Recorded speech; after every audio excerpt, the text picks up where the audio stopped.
So let's talk about trans joy today. So earlier today, I was getting ready, putting on the clothes for the day, etc.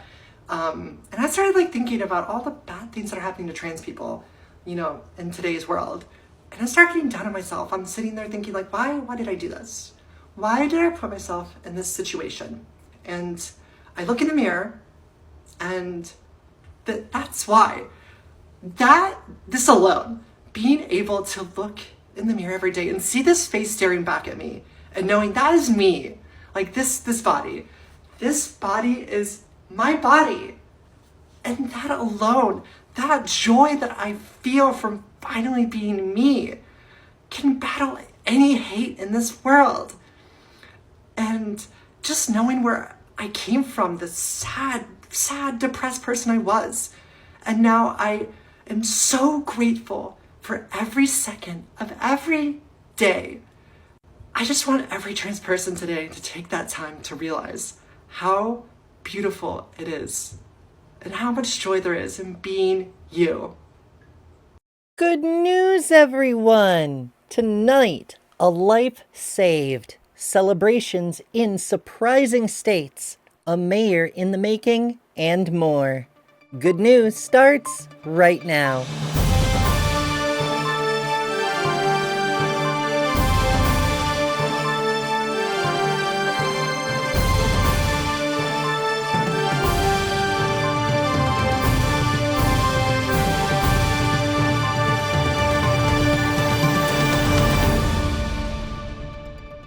In a world gone crazy, it's nice to see people still care we exist. Celebrate that trans people are here, in fact. In Michigan, there's a whole festival about it. From the Detroit Free Press. Stand with Trans, a Southeast Michigan organization established to help transgender young people with counseling and support, is to celebrate its 10th anniversary on May 17th, a milestone its leader, Roz Keith, says is especially important to commemorate, considering the angst and upset members of the transgender community are experiencing as the result of President Donald Trump's anti-trans executive orders.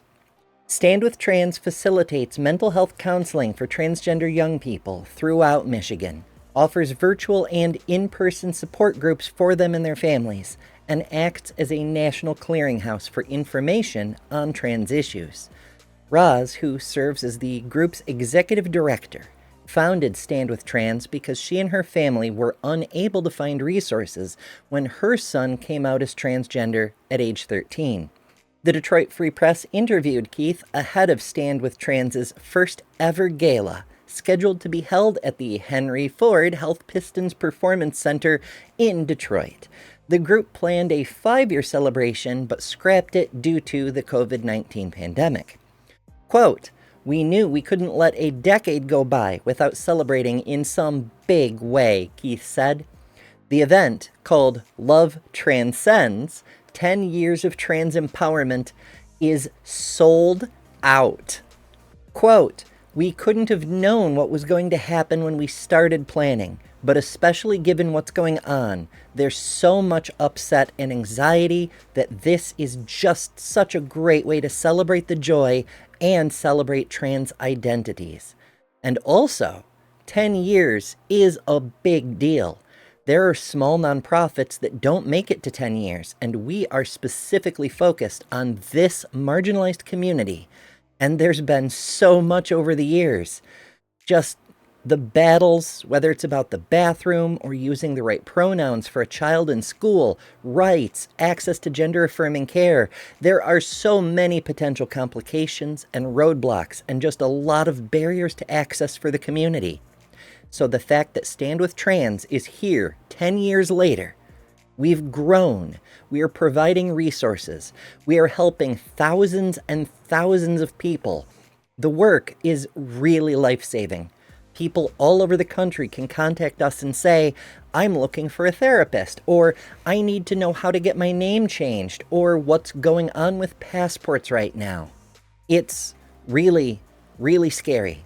We know that executive orders don't equal law, but nonetheless, it's scary and people are worried that their gender-affirming care access is going to be taken away.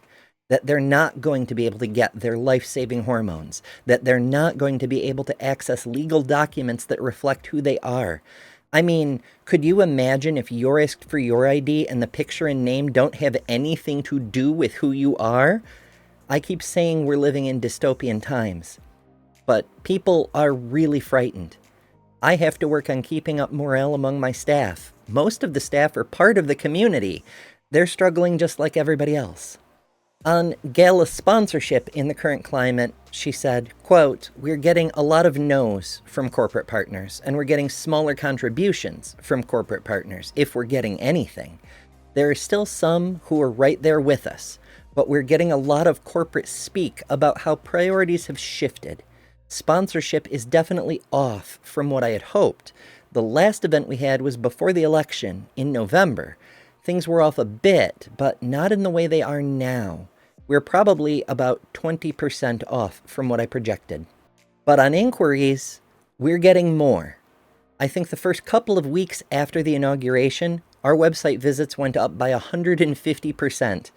People are desperate for information and they're desperate for help." When asked if she believes things will change for the better, she said, quote, "I have to believe that. Otherwise, I wouldn't be able to get out of bed. But I think it's going to take a lot of loud voices. A lot of the rallies, the work that the ACLU is doing, and Lambda Legal and Equality Michigan, and all of the equality federations across the country, and really smart Supreme Court justices who, as we know, we have a conservative majority, but they also are representing the law and the Constitution. And so, if nothing else, we need to hang on to that lifeline, that we do have a Constitution in place. So, fingers crossed, it's going to be a bumpy ride for a few years, but I think we're going to get out of this. In the meantime, Stand With Trans is just one of hundreds of organizations across the United States dedicated to helping trans people in general who have upped their efforts in these extraordinary, perhaps unprecedented times. And while the necessity for that is supremely disheartening, the fact that there are people like Roz who are willing and able to step up and meet that need is inspiring. We often hear that gender-affirming care saves lives, and that's true. For some of us, it puts an end to a lifetime of intense suffering. For others, it opens up the ability to experience a joy we could never have dreamed was possible and to really live for the first time. But for some, it's simply true. From LGBTQ Nation, Jennifer Trifska, an autistic transgender woman, may never have found out about her cancer if she hadn't been receiving gender-affirming care. Her story is a reminder about how gender-affirming care is, in fact, life-saving care, especially at a time when the president seeks to end access to such care. She had always experienced fatigue, random digestive issues, and other symptoms that her primary care doctor had dismissed. During her high school years, before beginning medical transition, she visited a doctor for anal bleeding. The doctor assumed she was having anal sex, though she was still a virgin. The doctor's dismissal made her uncomfortable discussing her symptoms with other doctors, something that delayed the diagnosis of the actual problem. Then, in October 2017, her endocrinologist, who regularly checks her iron levels as part of her ongoing hormone replacement therapy, noted that her iron levels had dropped to an alarmingly low level. Jennifer, who was 23 years old at the time, scheduled a colonoscopy, and the technicians found a tumor blocking part of her descending colon. She scheduled a surgery soon after, and the doctors removed nearly 8 inches of colon and 25 lymph nodes, 2 of which tested positive for cancer. Her cancer predated her transition. Her transition did not cause her cancer, she told LGBTQ Nation. She also didn't have the usual genetic markers that indicate a familial predisposition to getting cancer, making its source a mystery. She then underwent chemotherapy in early 2018, and by September, all traces of the cancer had vanished. However, in February 2020, when she was getting facial feminization surgery, she awoke from the procedure unable to see out of her left eye. It turned out she had suffered a rare stroke that permanently damaged her retina. A subsequent scan revealed that she had nodules in her lungs that had tested positive for stage 4 cancer. 85% of people with her diagnosis die within 5 years. In 2021, she underwent immunotherapy, and by autumn of that year, she had 2 surgeries to remove the nodules. She then underwent more chemotherapy treatment until its conclusion in January of 2022. During her treatments, she gained a greater understanding of her condition thanks to Colontown, an online community of more than 100 secret support groups for colorectal cancer patients, survivors, and care partners. Now, at age 31, Jennifer has been in remission for over 3 years. Quote, "I think a lot about how close I came to not knowing. If my endocrinologist hadn't been checking my iron as part of my HRT, my cancer could have gone undiagnosed for much longer. And the longer colon cancer goes untreated, the worse the odds get. Gender-affirming care quite literally saved my life," she wrote. Cheeky Charity points out that 10% of colorectal cancer cases are diagnosed in people under 50. GSM people are also more likely to face challenges while accessing preventative care, including fewer affirming healthcare providers, potential stigma, and limited health resources, the organization wrote. Quote, "Creating safe, inclusive spaces in healthcare and offering culturally sensitive information are vital to supporting this community's health," the group's website states. Providing accessible GSM-affirming resources on this and other cancers can help increase early detection for everyone.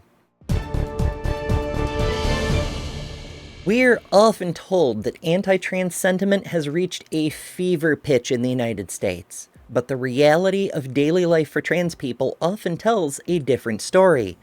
For example, who could imagine that a small Pennsylvania community might be on the verge of electing a trans woman as mayor? And yet, from the Philadelphia Inquirer, when Erica Dusso goes door to door in Downingtown asking her neighbors to make her the first out transgender person to be elected mayor in Pennsylvania, her identity rarely comes up. Instead, she said, her potential constituents talk to her about traffic problems and public safety.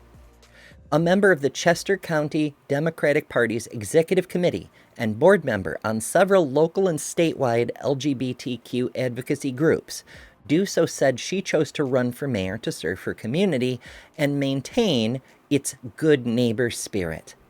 But her campaign is historic, and as President Donald Trump's administration pursues policies that target transgender and non-binary Americans, Dusso knows her candidacy carries a strain of resistance. Quote, "Trump's rhetoric, the executive orders overall, have made it harder for people like me to just live our lives. But I refuse to let that fear define this campaign," Dusso said.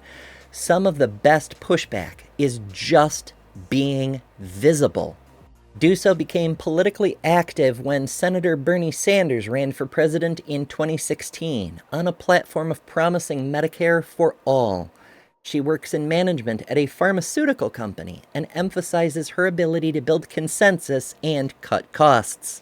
If Dusso prevails in a competitive Democratic primary on May 20th and defeats a GOP opponent in November, she would become the first transgender person elected to mayor in the Commonwealth of Pennsylvania, according to the Victory Fund, which works to elect GSM individuals to public office. Dusso doesn't have a guaranteed path to victory. Her primary opponent, Barry Cassidy, gained respect from many in the borough's business community, leading the community's Main Street program and advocating on flooding issues. But Dusso earned key endorsements from the local Democratic Party and outgoing mayor. Kristen Cahoon, a Downingtown committee person who voted to endorse Dusso, said Duso had a strong understanding of what it would take to be mayor and had been preparing for years. Quote, "I think you get into politics because of your heart, but to be a good, strong political leader, you need to treat the work like a business, and Erica does that," she said. LGBTQ rights advocates in the community say Duso's candidacy marks a major step forward in representation, offering an example to gender nonconforming youth and helping to normalize the existence of transgender individuals in the general public. Quote, "I don't really have enough words to state how impactful that would be for the LGBTQ plus community, and especially transgender and non-binary youth," said Carrie Stair, president of the LGBTQ Equality Alliance of Chester County, which plans the county's annual Pride festivities. As of May 2024, there were fewer than 50 out transgender elected officials across the United States and just 3 in Pennsylvania, all at the local level, according to the Victory Fund's research arm, the Victory Institute. Stair said Duso's campaign lends essential visibility to transgender and other gender nonconforming Americans, a small but growing subset of the LGBTQ population whose identities have been belittled and vilified by political forces on the right. Since Trump took office in January, his administration has sought to limit gender-affirming care for transgender youth and eliminated legal acknowledgement of non-binary Americans, targeted transgender members of the U.S. military, and stripped funding from schools that allow transgender girls and women to participate in the sports aligning with our gender identity. Often, trans youth are the individuals taking the brunt of political attacks as executive orders target specifically treatment of transgender children and teens. Sean Williams, vice president of the LGBTQ Equality Alliance in Chester County, said that for some of these youths who can't vote and are dependent on their parents, quote, "Visibility is all you can really have." Duso, who has been out for well over a decade, said she hopes that through her campaign, she can serve as a role model to those youth to see a transgender person leading their own or a neighboring local community. To see a strong trans woman leading a community, she said, will send a strong message to trans kids about their opportunities. Quote, "I didn't have many role models growing up because no one looked like me. No one had my experience," she said. "If a young person in Downingtown sees me and thinks, I can be myself and still be a professional, still have a good job, still have all this education, that means everything." Ultimately, Duso said, her campaign isn't about being transgender. It's about being a good neighbor and leading the community she calls home. Her experience as a transgender woman, she said, will help her do a better job of ensuring city systems help everyone, especially those who may fall through the cracks. Quote, "I want to be known as a good mayor. I want to be known as a good person. I want to be known as a person who gets things done, not just a trans one, not just a visible one," she said. In an interview, her opponent compared transgender identities to individuals who claim to be a race they are not. Phil DeGo, the current mayor, endorsed Duso, saying her passion working on political campaigns and for causes she cares about would translate well to work in Downingtown. Quote, "She's somebody to be reckoned with." Florida, of all places, just bashed back bigotry entirely in this year's legislative session. How did this happen, and what could it mean? From GoMag. In this political climate where LGBTQ plus rights often feel like they're under siege, Florida just delivered a surprising and hard-fought win for our community. In a stunning turn during the 2025 legislative session on Friday, not a single one of the proposed anti-LGBTQ plus bills made it into law. Florida has made national headlines over the last few years for many reasons, one major one being the Don't Say Gay or Trans law, So this outcome is very unexpected. It's a testament to the power of persistence, community organizing, and collective resistance. Equality Florida, the state's leading LGBTQ plus advocacy group, quickly recognized the significance. Quote, "Not a single bill passed," said Executive Director Nadine Smith, whose tireless leadership helped galvanize opposition to over a dozen pieces of legislation targeting the queer and trans community of Florida. It's not an overstatement to call this a landmark moment. After years of regressive policy wins, May 2025 marks a shift in momentum. The proposed legislation included a pride flag ban, HB 75/SB 100, that would have prohibited government institutions, including schools, from displaying flags deemed political, a thinly veiled attempt to erase queer visibility. It should be noted, the display of the American flag is itself a political demonstration. Oops. Another bill, nicknamed Don't Say Gay or Trans at Work, HB 1495/SB 440, sought to censor any workplace discussion of LGBTQ plus issues and essentially allow the harassment of trans employees. Another bill, HB 1571/SB 420, targeted local governments attempting to strip cities and counties of their ability to recognize or protect LGBTQ plus people at all. And HB 731/SB 1710 aimed to gut DEI programs in state agencies by banning the use of state funds for any diversity-related initiatives. All these bills and more were stopped in their tracks, and that isn't just a political win. It's proof that sustained pressure, organized advocacy, and refusing to back down can make a difference, even in the unlikeliest places. All these bills were an overt attempt to make LGBTQ plus Floridians feel less visible, less valid, and less safe. And all these bills faced heavy opposition from advocacy groups, business leaders, and citizens who showed up to voice their dissent. Public pressure clearly worked. These defeats are not just legislative wins, they're reminders that showing up matters. Of course, it would be naive to treat this moment as the finish line.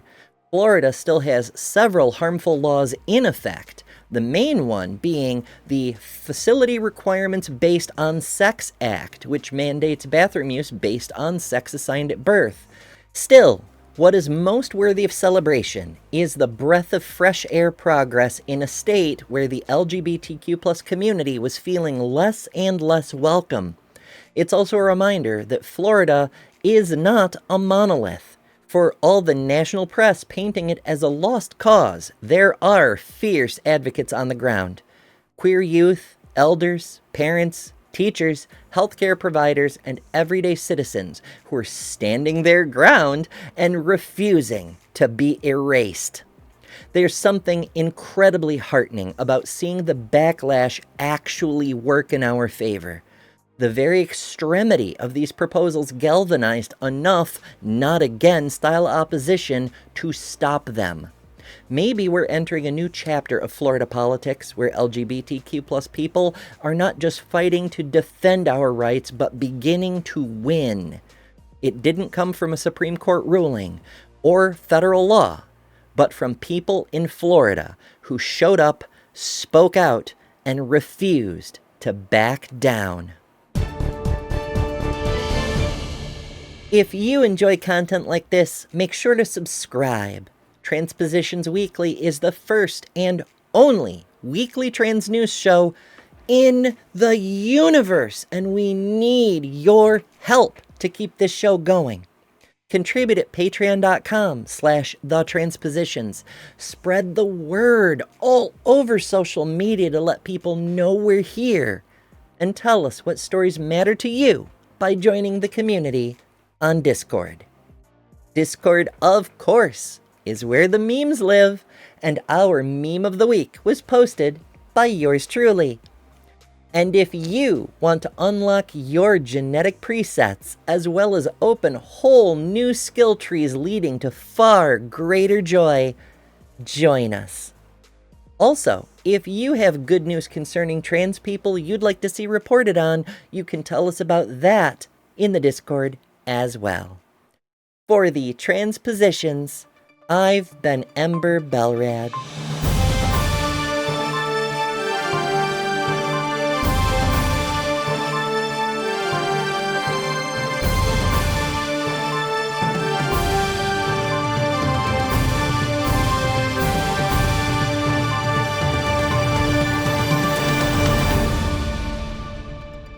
People always ask, oh my god, how can I be an ally to transgender people? And the solution is to be like a good person. Like, that's all that you need to do, is to be a good, kind-hearted person. You've automatically become a good ally. For instance, when I first started transitioning, I didn't look anything like the way I do now. I looked like a boy, and I had a boy's name, but I was using girl pronouns. And I just told my friends, and I was really scared. And then my best friend and later roommate, Karen, was like, hey, Lila, come over for girls' night tonight. We're drinking wine and hanging out. And I was like, yeah, but it's like girls' night. And she's like, yeah, and I'm inviting you to girls' night, so come over to girls' night. And then I went to girls' night, and her boyfriend walked in through the door, and Karen was like, get out, Ricky! It's girls' night! And then Ricky was like, okay, I'm sorry. And she's like, it's girls' night! Get out, it's girls' night! And then I proceeded to have fun at girls' night. You wanna know why?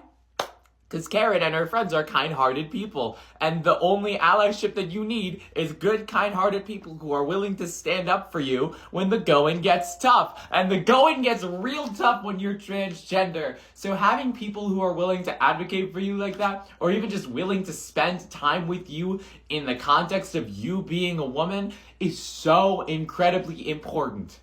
Be like Karen. Be like my beautiful friend Karen.